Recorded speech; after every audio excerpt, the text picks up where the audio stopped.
I'm Lydia, and I'm 28 years old. 5 seconds before my future sister-in-law said I do, her real husband walked through those church doors in full military uniform. The look on her face when she saw him? Priceless. But let me back up, because this story starts way before today's little wedding surprise. Where are you watching from today? Drop your location in the comments below and hit that like and subscribe button if you've ever felt completely invisible in your own family. You'll definitely want to stick around for what happened next. Growing up as the middle child in the Morrison family meant mastering the art of being overlooked. My older brother David was the golden boy. Harvard MBA, natural leader, destined to take over Dad's investment firm. My younger sister Emma was the baby, the artistic one who could do no wrong. And me? Well, I was just there. The dependable one who handled logistics while everyone else got the spotlight. When Dad announced his retirement plans 2 years ago, nobody was surprised when David got named as his successor. At 35, my brother had earned it. He was brilliant, driven, and had that natural charisma that made clients trust him with their life savings. What I didn't expect was how quickly his personal life would overshadow everything else. Enter Vanessa Clark. Stunning, sophisticated, and according to everyone who met her, absolutely perfect for David. She appeared at a charity gala last year like some kind of fairy tale princess, elegant in that effortless way that suggested money without being flashy about it. David was smitten from day one. "She's incredible, Lydia," he'd told me after their third date, his eyes lighting up like a teenager. Smart, independent, and she actually listens when I talk about work. Plus, she travels for her consulting business, so she understands the demands of my schedule. I should mention that David's previous girlfriend, Sarah, had broken up with him specifically because of those demands. Apparently, dating someone who worked 70-hour weeks and lived for quarterly projections wasn't as romantic as it sounded. But Vanessa seemed different. She never complained about his late nights, never demanded attention during busy seasons, and somehow always looked perfectly put together despite claiming to work remotely. The first time I met her was at David's apartment for Sunday dinner, a new tradition he'd started to bring family together more. Vanessa arrived 20 minutes late, apologizing about a client call that had run over. "I'm so sorry," she said, kissing David's cheek and turning to me with a brilliant smile. "You must be Lydia. David talks about you constantly," which was funny, because David had never mentioned me having any significant conversations about his new girlfriend. But I smiled back and played the supportive sister role I'd perfected over the years. "All good things, I hope." "Of course. He told me you're the one who keeps everyone organized. That must be exhausting." There it was. Subtle, but definitely there. The implication that being helpful was somehow a burden, that my role in the family was more obligation than choice. Most people wouldn't have caught it. But I'd been dealing with passive-aggressive comments my entire life. I knew a dig when I heard one. "Someone has to," I replied, keeping my voice light. "Otherwise, David would probably forget to eat." Vanessa laughed, but I noticed how quickly she changed the subject to her recent trip to Los Angeles. She had this way of steering conversations toward herself, while making it seem like she was just sharing experiences. By the end of dinner, we'd heard detailed stories about her consulting projects, her apartment renovation, and her upcoming business trips. But I realized I knew almost nothing concrete about her actual work. "What kind of consulting do you do exactly?" I asked as we cleared dishes. "Market analysis mostly, helping companies expand into new demographics." She waved her hand dismissively. "Pretty boring stuff, really. Not nearly as exciting as what David does." It was the kind of answer that sounded specific but revealed nothing. Like describing your job as business stuff, technically accurate but completely vague. When I'd later asked David if he'd ever visited her office or met her colleagues, he'd explain that she worked mostly with remote clients and preferred to keep work and personal life separate. "She says mixing business with romance killed her last relationship," he'd told me. I respect her boundaries. But David was gazing at her like she'd just solved world hunger, so I let it slide. That was my first mistake. Over the next few months, Vanessa seamlessly integrated herself into our family dynamic. Mom adored her.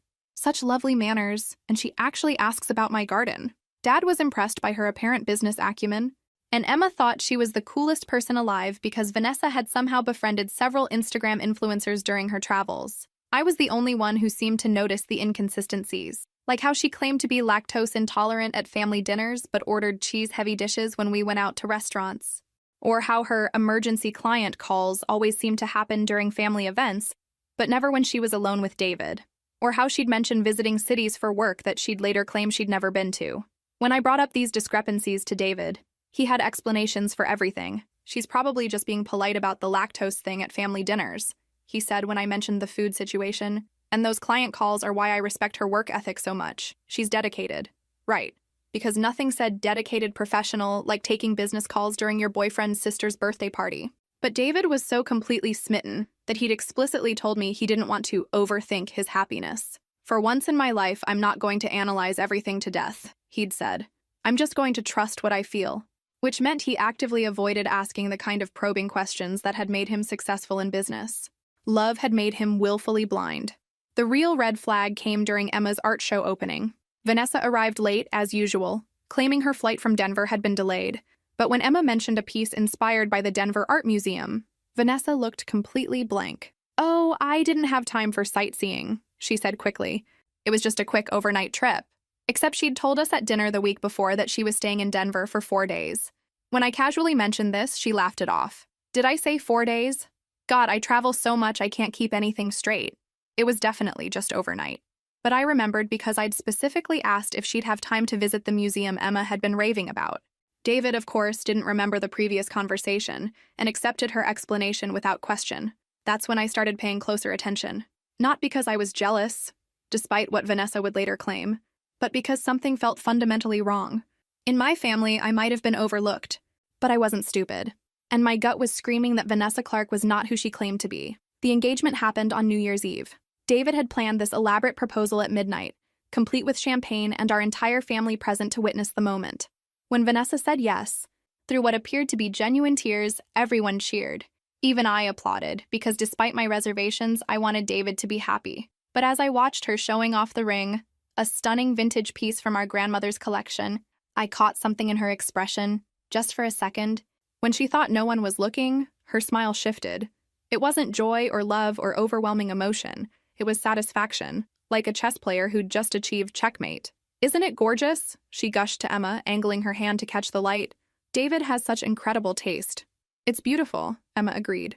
Grandma Rose would have loved seeing it passed down. "Oh, David told me all about her," Vanessa said smoothly. "She sounds like she was an amazing woman," which was interesting because Grandma Rose had actually been Dad's mother, not Mom's, and she'd been notoriously difficult. David knew this, we all did. But apparently, he'd given Vanessa a sanitized version of family history. Or maybe she just hadn't been listening carefully enough to keep her story straight. I filed that detail away with all the others, building a mental catalog of inconsistencies that everyone else seemed determined to ignore. The wedding planning began immediately. Vanessa wanted everything to be perfect. And expensive. The venue, the flowers, the catering, the dress. For someone who claimed to be financially independent through her consulting work, she certainly had expensive taste. But David was happy to pay for everything, and our parents were thrilled to contribute. When Mom gently asked about Vanessa's guest list being so small, she'd gotten emotional about being an only child with no close family left. "I've always been more of a quality over quantity person with friendships," she'd explained. "I'd rather have Rachel, who truly knows me, than 50 acquaintances who are just there for the party." It was the perfect explanation that made our large, traditional family feel almost gauche for questioning her intimate approach.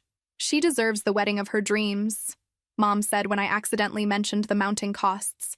"David's finally found someone worthy of him. Worthy of him. As if David were some kind of prize that needed to be earned rather than a person who deserved to be loved for who he was." But that was typical family thinking. David was the golden boy, so naturally his partner had to be equally golden. What none of them seemed to consider was whether David was worthy of Vanessa. Or more importantly, whether Vanessa was actually who she claimed to be. The manipulations started subtly. Vanessa had a gift for making innocent comments that somehow managed to create doubt and discord. During wedding planning sessions, she'd make observations that seemed helpful, but were actually designed to isolate me from the rest of the family. "Lydia seems stressed lately," she'd tell Mom with genuine-sounding concern. "I hope she's not feeling overwhelmed by everything changing." Or to David, "Your sister asks a lot of questions about my work. I hope she doesn't feel like I'm taking too much of your attention." The brilliance of it was that she never said anything directly critical. She just planted seeds of doubt, then let everyone else's assumptions do the rest. Mom started watching me for signs of stress. David began interpreting my legitimate concerns as jealousy. Emma, caught in the middle, tried to smooth things over by suggesting I was just being protective. My personal favorite was when Vanessa told Dad I seemed to have strong opinions about the guest list. I'd simply asked why she wasn't inviting any family members to the wedding. "Oh, we're not close," she'd explained when I brought it up. "My parents passed away when I was young, and I don't really keep in touch with extended family." It was a perfectly reasonable explanation that also conveniently meant no one from her past would be present to potentially contradict her stories. But when Dad confronted me about making Vanessa uncomfortable with intrusive questions, I realized how effectively she'd turned my curiosity into evidence of bad behavior. I was just trying to get to know her better, I told him. By interrogating her about her family tragedy? Honestly, Lydia, I expected better from you. And just like that, I became the problem. Not the woman who couldn't keep her story straight or explain how she afforded her lifestyle. Me, for having the audacity to notice inconsistencies. The pattern continued through the spring. Vanessa would disappear for days at a time for work trips, then return with vague stories about client meetings and conference calls. When pressed for details, she'd deflect by mentioning how exhausted she was or how boring business travel could be. "I'm just grateful David understands," she'd say, squeezing his hand. "Some men would be jealous of all the traveling, but he respects my independence." What made her so convincing was that she had an answer for everything. When Mom wondered about her lack of family photos, Vanessa tearfully explained how painful it was to be reminded of her parents' death. When Dad casually asked about her business structure, she'd launch into just enough technical jargon to sound legitimate without providing real details. She was a master at giving people what they wanted to hear. Grief for Mom's sympathetic heart, business talk for Dad's analytical mind. David ate it up. In his mind, he'd found the perfect woman, beautiful, successful, and understanding of his own demanding career. The fact that her success was mysteriously unverifiable only made it more impressive to him. Meanwhile, my role in the family continued to shrink. Family dinners became focused on wedding planning, with me relegated to taking notes and handling logistics while Vanessa basked in attention. When I suggested cost-saving alternatives for the reception, I was accused of not wanting David to be happy. When I offered to help with research on vendors, I was told they had everything under control. "Maybe Lydia needs a hobby," Vanessa suggested sweetly during one particularly tense planning session, "something to keep her busy while we handle the wedding details." Because apparently, wanting to be included in my own brother's wedding preparations was a sign that I needed better ways to occupy my time. The breaking point came when David asked me to be a bridesmaid, not maid of honor. That position went to Vanessa's friend Rachel, someone none of us had met but who was apparently flying in from Seattle. But still, I was family, so I'd be included in the wedding party. "That's so generous of you," Vanessa said when David told me, especially considering how difficult this transition has been for Lydia. Transition. Like David getting married was some kind of corporate restructuring that I was struggling to adapt to, rather than a happy family milestone I wanted to celebrate. But I smiled and accepted the bridesmaid role. Because despite everything, I loved my brother and wanted to support him. Even if supporting him meant standing up for a woman I was increasingly certain was lying about everything. 3 months before the wedding, I decided to do some research of my own. Not because I wanted to sabotage anything, but because I couldn't shake the feeling that my family was about to make a terrible mistake. If I was wrong, I'd drop my concerns and apologize for doubting her. If I was right, well, I'd figure that out when I had proof. Finding information about Vanessa Clark proved surprisingly difficult. Her social media presence was minimal, just enough to seem normal without providing real details about her life. Her LinkedIn profile was vague, listing independent consulting, with no company names or specific achievements. When I searched for any professional presence online, I found virtually nothing. For someone supposedly successful enough to afford designer clothes and frequent travel, she had remarkably little digital footprint. In today's world, that was almost impossible unless you were actively hiding something. I started paying closer attention to her comings and goings. The pattern was always the same. She'd announce a business trip with minimal advance notice, disappear for anywhere from 3 days to 2 weeks, then return with generic stories about meetings and client presentations. But she never brought home business cards, never mentioned specific companies, and never seemed to have any ongoing relationships with clients who might call or email. When David mentioned that Vanessa was considering relocating her business to be closer to him after the wedding, I saw an opportunity. "That's great," I said. "What kind of consulting does she do again? Maybe I could refer some clients from Dad's firm?" David looked surprised by the offer, which probably said something about how strained our relationship had become. "Market analysis and expansion strategies," he replied, "though I think she's pretty selective about her client base." Right. Selective enough to have no verifiable clients, apparently. 2 months before the wedding, I made a decision that would either prove I was paranoid or expose a massive deception. I hired a private investigator. It felt extreme, and I wrestled with the decision for weeks. This was my brother's fiancée, not some random person I suspected of fraud. But something about Vanessa's story didn't add up, and if she was lying about her identity or background, David deserved to know before he married her. The investigator, A former police detective named Marcus Webb was recommended by a friend who'd used his services during her divorce. He was expensive, but thorough. "I need you to understand something," he told me during our initial consultation. "If your suspicions are wrong, this could seriously damage your relationship with your family. Are you prepared for that possibility?" I thought about it seriously. Was I prepared to be wrong? To have spent money investigating someone who might just be private about her business dealings? To potentially destroy any remaining relationship with David? "Yes," I said finally. "If I'm wrong, I'll deal with the consequences. But if I'm right and I do nothing, the consequences could be much worse." Marcus took the case. What he found in the first week was disturbing enough to convince me I'd made the right choice. Vanessa Clark had no business licenses in any of the cities she'd claimed to work in. Her supposed consulting firm had no legal registration anywhere. The address she'd listed on various forms was a mailbox service in Portland. But the real discovery came when Marcus ran a more comprehensive background check. Vanessa Clark existed, but not in the way we thought. She had a social security number, a driver's license, and a clean credit report. She also had a marriage certificate, filed in Clark County, Nevada 2 years ago. To Staff Sergeant Michael Torres, currently stationed overseas with the U.S. Army, I stared at the document Marcus had uncovered, reading it over and over as if the words might somehow rearrange themselves into something that made sense. Vanessa was married. Had been married for 2 years, the entire time she'd been with David. "Are you sure this is the same person?" I asked, though the photo on the marriage certificate was unmistakably her. "Same social security number, same date of birth, same physical description," Marcus confirmed. "There's no question it's her." My hands shook as I processed the implications. This wasn't just deception, it was bigamy. If Vanessa went through with marrying David, she'd be committing a serious crime. And my brother, who prided himself on his integrity and professional reputation, would be unknowingly involved in fraud. "There's more," Marcus continued. "Staff Sergeant Torres is currently deployed but expected to return stateside next month. He's been sending regular support payments to an account in her name. So that's where her mysterious income came from. Not consulting fees, but military spouse benefits. She'd been living off her real husband's deployment pay while planning to marry my brother for his money. The brilliance of her scheme was almost admirable. In a horrifying way. She'd found a military spouse's perfect cover. A deployed husband who wouldn't be around to expose her lies, steady income that didn't require actual work, and the freedom to pursue a second relationship with someone wealthy enough to provide long-term financial security.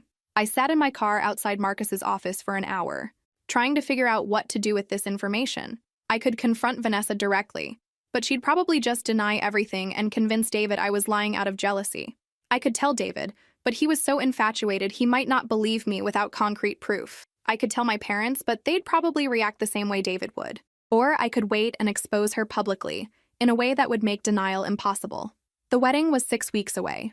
Armed with Marcus's findings, I found myself in an impossible position. I had proof that Vanessa was committing fraud, but no clear way to expose her without looking like the jealous sister everyone already thought I was. She'd played the manipulation game so well that my own family would probably assume I'd fabricated evidence rather than accept they'd been deceived. I needed more information before making any moves. Marcus continued his investigation, digging deeper into Vanessa's real life and her husband's military records. What he uncovered painted an even clearer picture of calculated deception. Staff Sergeant Michael Torres was a decorated soldier currently on his 3rd deployment in Afghanistan. He'd married Vanessa during a brief leave period, and from their electronic communications, which Marcus accessed through legal but questionable means, it was clear he had no idea about her relationship with David. His emails were full of plans for their future together when he returned stateside, excitement about buying a house, discussions of starting a family. Meanwhile, Vanessa was picking out china patterns for her wedding to my brother. The financial trail was equally damning. Torres had been sending monthly support payments that covered most of Vanessa's expenses, including the rent on an apartment I'd never heard her mention. She'd been maintaining a completely separate life, complete with different social media accounts, and what appeared to be an entirely different personality. In her communications with Torres, she was the devoted military wife, proud of his service and counting down days until his return. With David, she was the independent career woman who just happened to be available whenever he needed her. This level of compartmentalization requires serious planning, Marcus explained. She's essentially living 2 completely separate lives. That takes organization and psychological sophistication most people don't have, which explained why she'd been so good at manipulating our family dynamics. We'd been dealing with someone who was essentially a professional deceiver. The question remained, what was I going to do about it? I considered my options carefully. Confronting Vanessa directly would give her time to prepare a counter-narrative, or potentially disappear altogether. Telling David privately risked him warning her, either intentionally or accidentally. Going to my parents would likely result in them dismissing my concerns and possibly cutting me out of the wedding entirely. But there was another option, one that would make denial impossible and force everyone to confront the truth simultaneously. I could wait until the wedding day and let Torres expose her himself. Marcus had found contact information for Torres's commanding officer. A simple phone call explaining the situation would likely result in Torres being given emergency leave to handle the bigamy situation. The military took marriage fraud seriously, especially when it involved spousal benefits. The more I thought about it, the more perfect it seemed. Torres would arrive to find his wife in the middle of marrying another man. Vanessa would be caught red-handed with no way to explain or deflect. David would see the truth undeniably, and I would be vindicated without having to convince anyone of anything. It was risky. If something went wrong, if Torres couldn't make it or chose not to come, I'd be left with no backup plan and a family wedding to endure while knowing the bride was a fraud. But it was also poetic justice, letting Vanessa's own deception be the instrument of her exposure. 3 weeks before the wedding, I made the call. This is unusual, Torres's commanding officer admitted after I explained the situation. But if what you're saying is true, Sergeant Torres has a right to know. Bigamy affects military benefits and could impact his security clearance. Within 48 hours, Torres was granted emergency leave. Marcus tracked his travel arrangements. He'd be arriving in town the morning of the wedding, planning to surprise his wife with an early return from deployment. The timing wasn't accidental. I'd specifically requested that Torres be informed about the ceremony schedule, suggesting he might want to verify the situation in person. I didn't tell him to interrupt the wedding. I just made sure he knew when and where Vanessa would be making her illegal vows. I almost felt sorry for him. He had no idea he was walking into a nightmare. 2 weeks before the wedding, Vanessa disappeared again on another mysterious business trip. This time, I suspected she was tying up loose ends, possibly even meeting with Torres to maintain her fiction. But she returned on schedule with the usual vague stories about client meetings, and wedding preparations continued normally. David was radiating happiness. Mom was in full hostess mode, coordinating details with military precision. Dad was proud of his son's choice and excited to welcome Vanessa officially into the family. Emma was practicing her reading for the ceremony and planning her bridesmaid duties. And I was counting down days until their world exploded. The guilt was overwhelming. These people I loved were about to experience a betrayal that would shake their faith in their own judgment. David, especially, was going to be devastated. But they deserved the truth, even if it was going to hurt. 1 week before the wedding, Vanessa asked to meet with me privately. I know we haven't always seen eye to eye, she said over coffee at a neutral location, but I want to clear the air before I officially become part of your family. Here it was, my chance to confront her directly, to give her an opportunity to confess and call off the wedding voluntarily. For a moment, I considered laying out everything I knew and demanding she tell David the truth. Instead, I smiled and said, I just want David to be happy. So do I, she replied, and for the first time, I thought I detected genuine emotion in her voice. He's an amazing man. I'm lucky to have found him. The twisted thing was, I almost believed her in that moment. Maybe she had developed real feelings for David, even while maintaining her deception. Maybe she was trapped in a web of lies that had grown beyond her control. But then she smiled that perfect, practiced smile, and I remembered that everything about her was calculated. Even this conversation was probably strategic, designed to neutralize any remaining threat I might pose to her plans. I think you'll make a beautiful bride, I told her, and I meant it. She was going to look absolutely stunning when her world came crashing down. The final week before the wedding passed in a blur of last-minute preparations and mounting tension. Vanessa threw herself into bride mode with the kind of intensity that suggested she was either genuinely excited or desperately committed to maintaining her performance. Given what I knew, I suspected the latter. She had final dress fittings, confirmed catering details, and supervised the decoration of the church and reception venue. To anyone watching, she seemed like a woman living her dream. Only I knew she was actually orchestrating an elaborate fraud. The rehearsal dinner was held 2 nights before the wedding at our country club. Vanessa had invited about 30 people, including her friend Rachel, who'd flown in from Seattle to serve as maid of honor. Rachel was perfectly pleasant, a marketing executive with normal social media presence and verifiable employment. Everything Vanessa pretended to be. During the dinner, I watched Vanessa work the room like a politician at a fundraiser. She had personal conversations with each guest, remembered details about their lives, and made everyone feel special and included. She was charming, gracious, and completely convincing. Your brother is so lucky, Rachel told me during cocktails. Vanessa talks about him constantly. I've never seen her this happy. Which raised the uncomfortable question of how much Rachel knew about Vanessa's real situation. Was she complicit in the deception or another victim of Vanessa's manipulation? How long have you two been friends? I asked, fishing for information. About 2 years, Rachel replied. We met through a networking group for women entrepreneurs. Vanessa was just starting her consulting business then. So Rachel's entire friendship was based on lies too. I almost felt sorry for her. The evening proceeded smoothly until David stood to give his rehearsal dinner speech. Watching him talk about finding his soulmate and looking forward to spending his life with someone who shared his values was almost unbearable.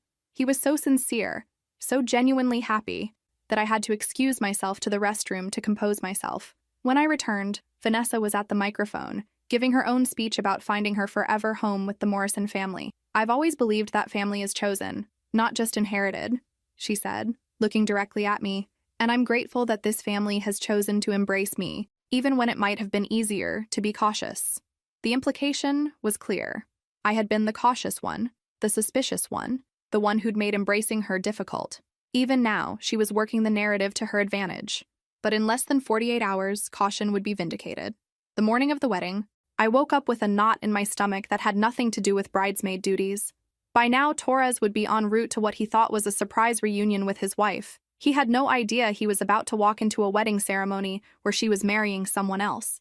Marcus had confirmed Torres's flight arrival and estimated he'd reach the church around the time the ceremony was scheduled to begin. The timing would be dramatic, but I hadn't left it entirely to chance.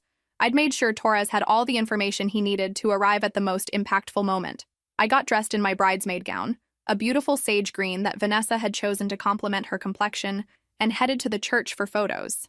The morning was sunny and perfect. Exactly what every bride dreams of for her wedding day. Vanessa looked stunning in her dress, a classic A-line with delicate beading that probably cost more than most people's cars. She was calm, focused, and showing no signs of the stress someone might expect from a woman about to commit bigamy in front of 200 witnesses. You look beautiful, I told her, as her photographer captured getting ready shots. Thank you, Lydia. I know we've had our differences, but I hope you know how much it means to me that you're here today. She was good. Even knowing what I knew, I was almost moved by what seemed like genuine emotion. If I didn't have documented proof of her deception, I might have wondered if I'd misjudged her entirely.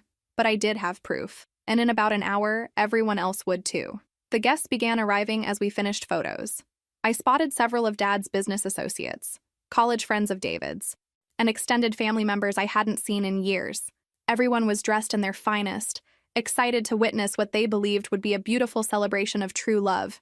Mom was radiant in her mother of the groom outfit, greeting guests and making sure every detail was perfect. Dad looked distinguished in his tuxedo, ready to officially welcome his new daughter-in-law. Emma was vibrating with excitement about her role as ceremony reader. And David? David looked like a man who'd won the lottery. Standing at the altar in his perfectly tailored tux, he kept checking his watch and smiling at the door, eager for his bride to appear. I took my place as a bridesmaid, holding my bouquet and trying to keep my expression neutral. Any minute now, the music would start, and Vanessa would begin her walk down the aisle toward a marriage that was already legally impossible. The church doors opened and Vanessa appeared with Dad, who was giving her away since her own father was supposedly deceased. She was breathtaking, gliding down the aisle like something from a fairy tale while the congregation stood in appreciation. David's face when he saw her was pure joy. This was supposed to be the happiest moment of his life. The minister began the ceremony with traditional words about love, commitment, and the sacred bond of marriage. Vanessa and David exchanged vows they'd written themselves, promising to love and honor each other for the rest of their lives. The irony was almost overwhelming. If anyone has reasons why these two should not be wed, speak now or forever hold your peace, the minister intoned. On cue, the church doors burst open. Staff Sergeant Michael Torres, in full dress uniform, walked purposefully down the aisle with a folder of documents in his hand. The silence was deafening, but that's when things got really interesting. Staff Sergeant Michael Torres stood at the back of the church, his dress uniform pristine and his expression deadly serious. In his hand, he held a manila folder that I knew contained the documents that would end Vanessa's performance forever. The congregation turned in their seats, confused murmurs rippling through the sanctuary. David looked bewildered, his eyes darting between his bride and the uniformed stranger who'd just interrupted their ceremony. Vanessa had gone completely pale, her bouquet trembling in her hands. "Vanessa Torres!" Michael called out, his voice carrying the authority of someone accustomed to being heard and obeyed. "We need to talk." The use of her married name hit the congregation like a physical blow. You could feel the shift in the room's energy as people began to understand that something was very, very wrong. "I'm sorry," the minister said, clearly flustered. "But this is a private ceremony. If you could please—" "Actually, Reverend, this is exactly where I need to be," Torres interrupted, walking steadily down the aisle. "Because the woman at that altar is already married. To me." The gasps from the congregation were audible now. I saw Mom's hand fly to her chest, Dad's face drain of color, and Emma's mouth drop open in shock. David stood frozen at the altar, trying to process what he was hearing. Vanessa finally found her voice. "I don't know who this man is," she said, her voice shaking but determined. "This is clearly some kind of mistake or—" "No mistake." "Vanessa!" Torres had reached the front of the church now, close enough that everyone could see the family resemblance in the couple's wedding photos he pulled from his folder. "Married in Las Vegas, Nevada on March 15th, 2 years ago. Clark County Marriage Certificate number 47291. He held up the official document for everyone to see. Even from my position as a bridesmaid, I could make out the signatures and official seals that made it unmistakably legitimate. "You've been receiving my military spouse benefits for the past 24 months, he continued, his voice getting stronger, "including the $1,500 I sent just last week for what you told me was our anniversary gift to each other." David finally found his voice. "What the hell is going on here?" Torres turned to address him directly, man to man. "Sir, I'm sorry you're finding out this way, but your bride is my wife, legally married for 2 years. I've been deployed overseas, and I came home early specifically to surprise her." He gestured toward Vanessa with a bitter smile. "Looks like I'm the one who got surprised." The church had erupted into whispered conversations, as guests tried to make sense of what they were witnessing. I caught fragments of shocked exclamations and confused questions, but my focus was entirely on Vanessa. She was trapped, and she knew it. Her carefully constructed facade was crumbling in real time, and there was nowhere to run. No amount of charm or manipulation could explain away a legal marriage certificate presented by her actual husband. "This is insane," she said, her voice rising with what sounded like genuine panic. "I've never seen this man before in my life. This has to be some kind of fraud or identity theft or—" Torres pulled out his phone and showed the screen to David, then to the minister, then to my father. "These are text messages from her phone number, from yesterday, telling me how much she missed me and couldn't wait for me to come home." The evidence was overwhelming, undeniable, and public. Exactly what I'd hoped for, though seeing it play out was more dramatic than even I had anticipated. David looked like someone had physically struck him. The realization that he'd been living a lie for over a year was written all over his face, confusion giving way to understanding, understanding giving way to betrayal, betrayal giving way to rage. "Vanessa," he said, his voice deadly quiet, "is this true?" For a moment, I thought she might continue denying everything, but looking at Torres in his military dress uniform, holding official government documents and presenting a mountain of evidence, even Vanessa couldn't maintain the pretense. Her shoulders sagged slightly, and for the first time since I'd known her, she looked genuinely defeated. "I can explain," she whispered. But explanation was the last thing anyone wanted to hear. The church had descended into chaos. Guests were standing now, craning their necks to get a better view of the drama unfolding at the altar. Some people were already pulling out their phones, and I realized this disaster was about to become very public very quickly. "Explain?" David's voice cut through the noise like a blade. "Explain how you're married to someone else while standing here trying to marry me? Explain how you've been lying about literally everything for over a year?" Vanessa looked around desperately, as if searching for an escape route or someone who might help her. But the walls of her deception had finally closed in completely. "It's not what you think," she said, though her voice lacked any conviction. "Michael and we got married when we were young. It was impulsive. We barely knew each other. And when he deployed, I thought—" "You thought what?" Torres stepped closer, his military bearing making him seem even more imposing. "That you could just pretend I didn't exist? That you could spend my deployment pay while shopping for a richer husband?" The financial revelation hit the congregation like another bombshell. I watched realization dawn on my father's face as he connected the dots about Vanessa's mysterious income source. "The consulting business?" Dad said, more to himself than anyone else. "There never was a consulting business." Torres shook his head grimly. "She's been living off my military salary and benefits while I've been deployed. Every month, I've been sending money home to support what I thought was my wife building our future together." He pulled out more documents from his folder. Bank statements showing regular deposits from the U.S. Army, An apartment lease in Portland that I've been paying for. Health insurance claims filed under my military benefits. The systematic nature of the fraud was becoming clear to everyone. This wasn't just a woman who'd made some poor choices. This was someone who'd constructed an elaborate scheme to defraud both her legal husband and her intended victim. How long? David asked, his voice hollow. How long were you planning to keep this going? Vanessa's composure finally cracked completely. Tears began streaming down her face, though whether they were genuine or performative was impossible to tell. I was going to tell you, she said desperately. I was going to file for divorce and make everything legal before we got married. I just needed more time to figure out how to…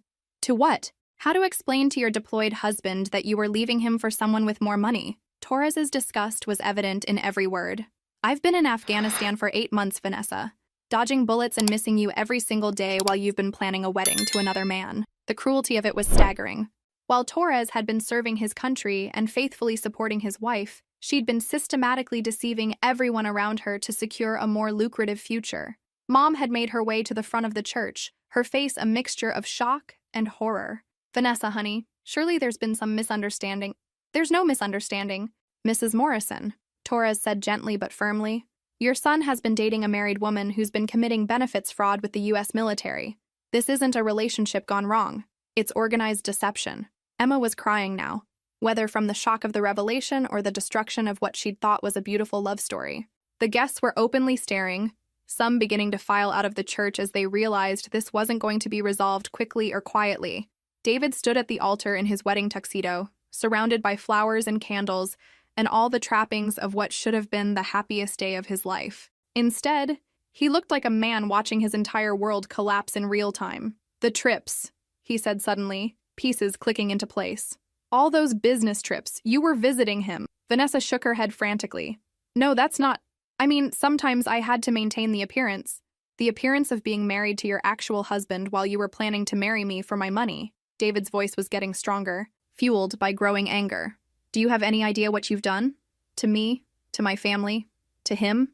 He gestured toward Torres, who was standing with military precision despite the emotional chaos around him. Sir, Torres addressed David directly. I want you to know I had no idea about any of this. If I had known she was involved with someone else, I would have handled this very differently. The respect and dignity Torres was showing in an impossible situation only made Vanessa's deception seem more reprehensible. Here was a man who'd been betrayed just as thoroughly as David, but he was conducting himself with honor while his wife fell apart under the weight of her lies. But Vanessa wasn't finished yet. I could see something shifting in her expression, the tears stopping, her posture straightening slightly. She was regrouping, preparing for one last desperate gambit, and I had a sinking feeling I knew exactly what it would be. Vanessa wiped her tears with the back of her hand and took a deep breath. When she looked up, her expression had transformed from defeated to defiant. The victim mask was gone, replaced by something harder and more desperate. You know what? She said, her voice gaining strength. You want to know whose fault this really is?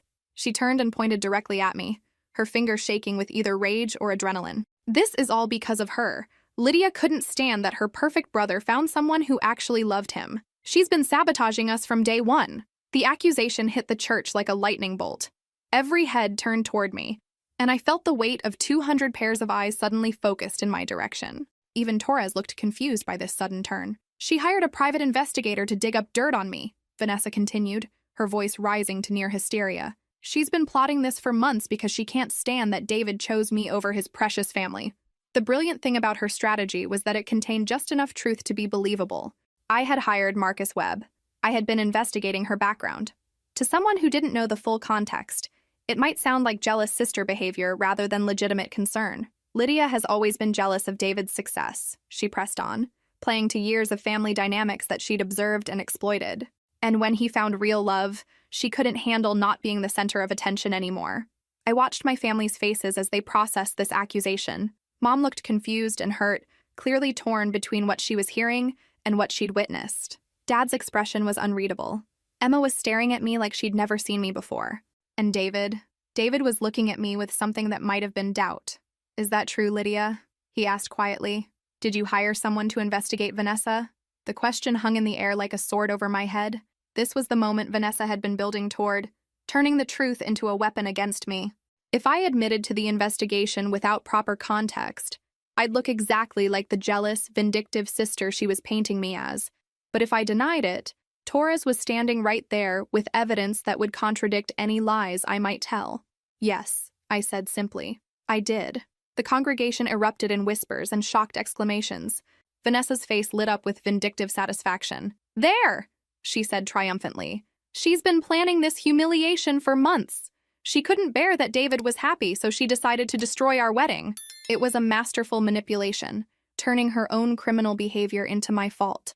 She was betting that my family's existing perception of me as the difficult sister would make them believe her version of events rather than considering why I might have felt compelled to investigate. She's sick, Vanessa continued, really hitting her stride now, obsessed with controlling David's life because she can't stand that he doesn't need her anymore. This whole thing is her twisted revenge for not being the most important woman in his life. The psychology of it was brilliant and horrifying. She was taking every insecurity I'd ever had about my place in the family and weaponizing it against me, making my legitimate concerns sound like pathological jealousy. Lydia, Mom said, her voice thick with disappointment, how could you do something like this on your brother's wedding day? And there it was. Even faced with evidence of Vanessa's bigamy and fraud, my mother's first instinct was to blame me for exposing it.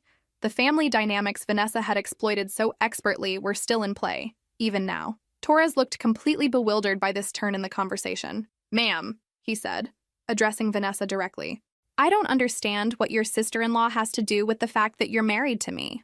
But Vanessa was on a roll now, playing her final card with everything she had. She probably paid this man to pretend to be my husband, she said desperately. She's sick enough to hire actors to destroy my life. Look at him. Does he look like someone I'd marry? The insult to Torres was so casual and cruel that several people in the congregation actually gasped. Here was a decorated soldier who'd been faithfully supporting her while she planned to commit bigamy, and she was dismissing him as beneath her standards. Torres's expression hardened. Ma'am, I have our marriage certificate, joint tax returns, and 2 years of bank records. If your sister-in-law somehow fabricated all of that along with my military service record, she's the most sophisticated criminal mastermind in history. His dry delivery almost made me smile, despite the circumstances. Almost. Don't you see what she's doing? Vanessa pleaded with David. She's turning you against me with lies and manipulation. She can't stand that you love someone more than you love her. But something had shifted in the room's energy.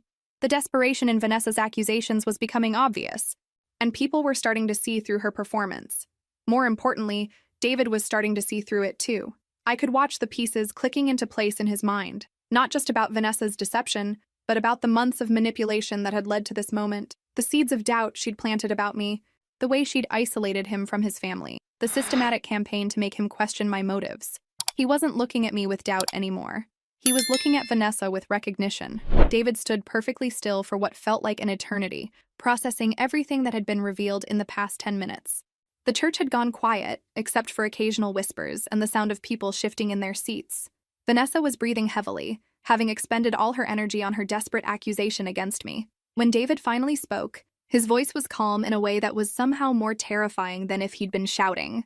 Vanessa, he said slowly, what was the name of my grandmother who supposedly gave you her ring? The question seemed to come out of nowhere, and Vanessa looked confused by the change in subject.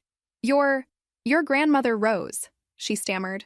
You told me she was an amazing woman. My grandmother Rose was my father's mother, David continued in that same eerily calm voice. And she was actually a miserable, bitter woman who made everyone's life difficult until the day she died. The ring belonged to my mother's mother, Grandma Helen, who I never once mentioned to you. You could hear a pin drop in the church. Even the whispers had stopped. You've been wearing Helen Morrison's ring this entire time, and you've never once asked about her, because you weren't actually interested in our family history. You were just playing a role. Vanessa's mouth opened and closed soundlessly. The small detail that had seemed insignificant months ago was now demolishing what remained of her credibility. And Lydia, David continued, turning toward me for the first time, when exactly did you hire this investigator? I met his eyes steadily. 2 months ago. 2 months ago, he repeated. When I mentioned you seemed to have a lot of questions about Vanessa's work, questions that Vanessa told me were making her uncomfortable. He turned back to his bride, and I could see the full realization dawning on his face. You told me my sister was jealous. You said she couldn't handle me being happy. You suggested she needed hobbies to keep her busy while we planned our wedding. His voice was getting stronger, more certain with each revelation. You systematically turned me against my own sister, so I wouldn't listen when she tried to warn me about you. Vanessa was shaking her head frantically. David, no, that's not. Every conversation, he continued, speaking over her protests. Every family dinner where I felt like Lydia was being difficult. Every time I dismissed her concerns as jealousy. You orchestrated all of it. The pieces of Vanessa's manipulation were falling into place not just for David, but for everyone listening. The months of subtle comments designed to isolate me from my family were being exposed as calculated strategy, rather than innocent observations. You poisoned my relationship with my sister, David said, his voice filled with a growing anger that was all the more powerful for being controlled. You made me doubt someone I've known my entire life so I wouldn't notice that you were lying about everything. Torres, who had been watching this revelation with obvious confusion, stepped forward slightly. Sir, if I may, she did the same thing to me. Told me her family was unsupportive of our marriage because they didn't approve of military spouses. Said her sister specifically had made cruel comments about my deployment pay. More gasps from the congregation. Vanessa had been playing the same manipulation game on both sides, turning her legal husband against his own character while turning my family against me. She told you I was jealous of her success, I said quietly, addressing David directly. But she told Torres that I looked down on his military service. She made everyone the villain in each other's stories. David closed his eyes for a moment, and when he opened them again, they were filled with something I hadn't seen from him in months. Clarity. Jesus Christ. Vanessa, he whispered. What kind of person does that? What kind of person systematically destroys relationships for sport? I never meant, she started, but he cut her off with a sharp gesture. You meant every word of it. You planned every conversation, every manipulation, every lie. His voice was getting stronger again. You turned me into someone who doubted his own sister. You made me complicit in isolating someone I love because it served your purposes. He looked around the church, taking in the faces of our family, our friends, and the business associates who'd come to celebrate what they thought was his happiness. Do you know what the worst part is? He asked, though it was clearly rhetorical. The worst part is that I was so eager to believe I'd found someone who loved me for who I am that I ignored every red flag. I wanted the fairy tale so badly that I let you convince me my own family was the problem. Vanessa was crying again, but this time there was no performance to it. These were the tears of someone watching their world collapse completely and finally understanding that there was no way out. But David wasn't finished. You're right about one thing, Vanessa. My sister did investigate you. And thank God she did, because she saved me from making the biggest mistake of my life. He turned toward me, and for the first time in months, I saw my brother looking at me with respect instead of suspicion. I'm sorry, Lydia, he said, his voice cracking slightly. I'm so sorry I let her turn me against you. I should have trusted you. I should have listened. The apology I'd been waiting months to hear was finally coming, but not in any way I'd ever imagined it would.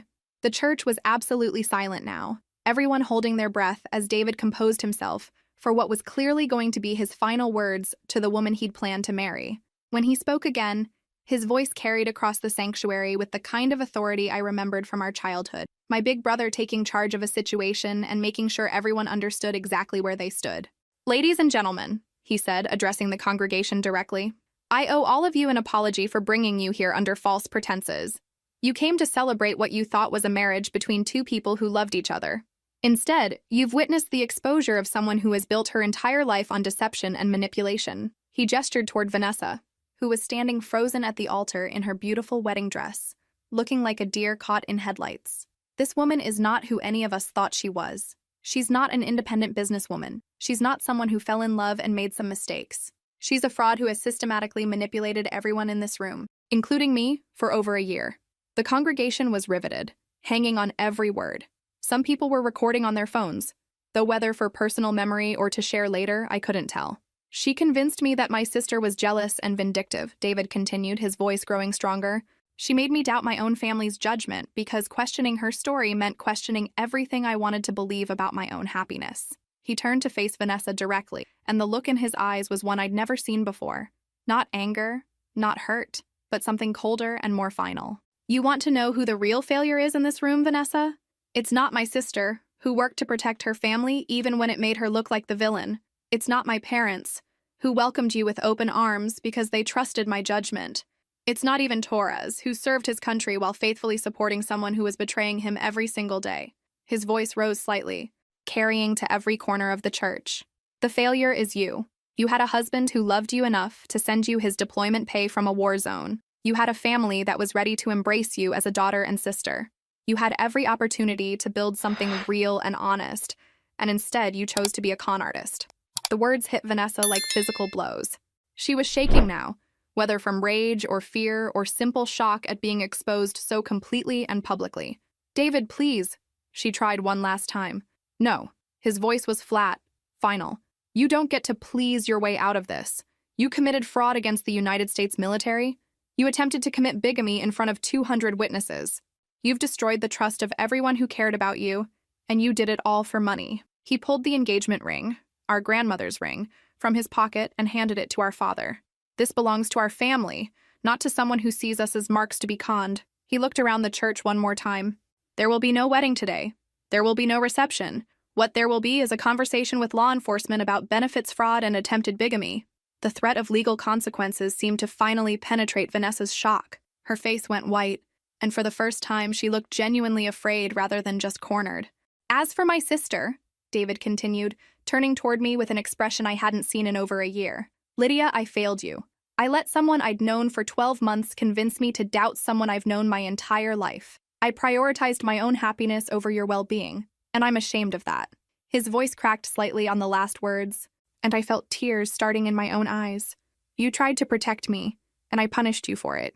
You saw through her lies when I was too infatuated to think clearly. You did the hard thing, the unpopular thing, because you love me enough to risk our relationship rather than let me make a terrible mistake." He stepped closer to me, and for the first time in months, I saw my brother clearly. Not the love-struck man who'd been manipulated into doubting his own family, but the person I'd grown up with and trusted completely. "Can you forgive me?" he asked simply. I nodded, not trusting my voice to remain steady.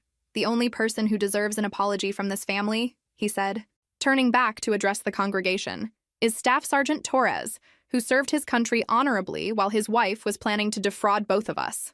Torres stepped forward slightly, his military bearing intact despite the emotional chaos around him. "Sir, you don't owe me an apology. We were both victims of the same deception.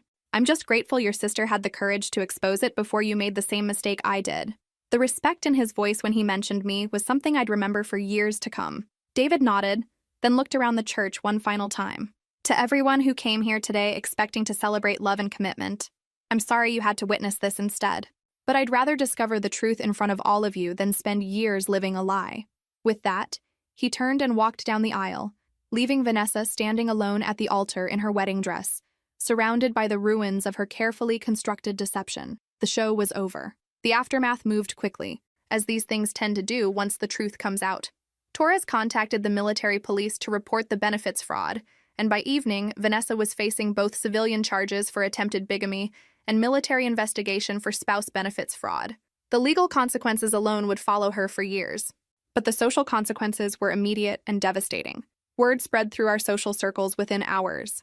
By the next morning, the story was being whispered about in country clubs, office buildings, and coffee shops across the city.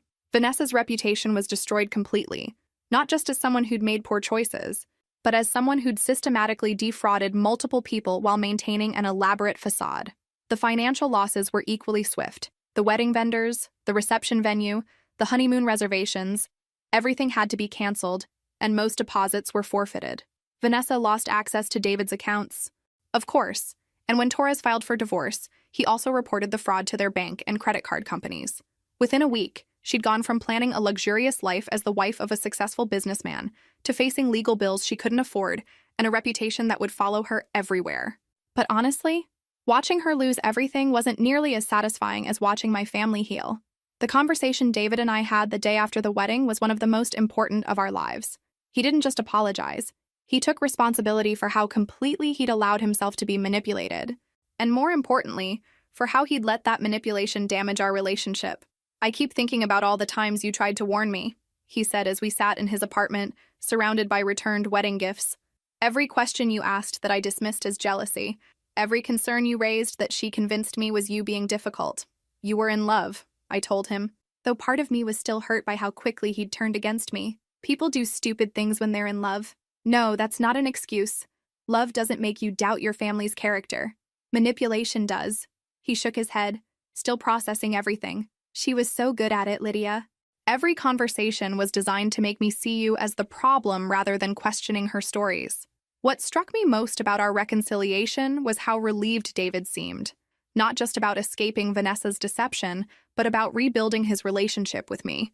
It was like he'd been carrying the weight of doubting his own family without even realizing it.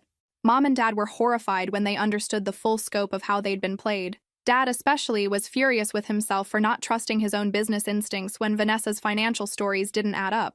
"I've been evaluating people's financial claims for 30 years, he said during our first family dinner after everything came out. I should have seen through her immediately.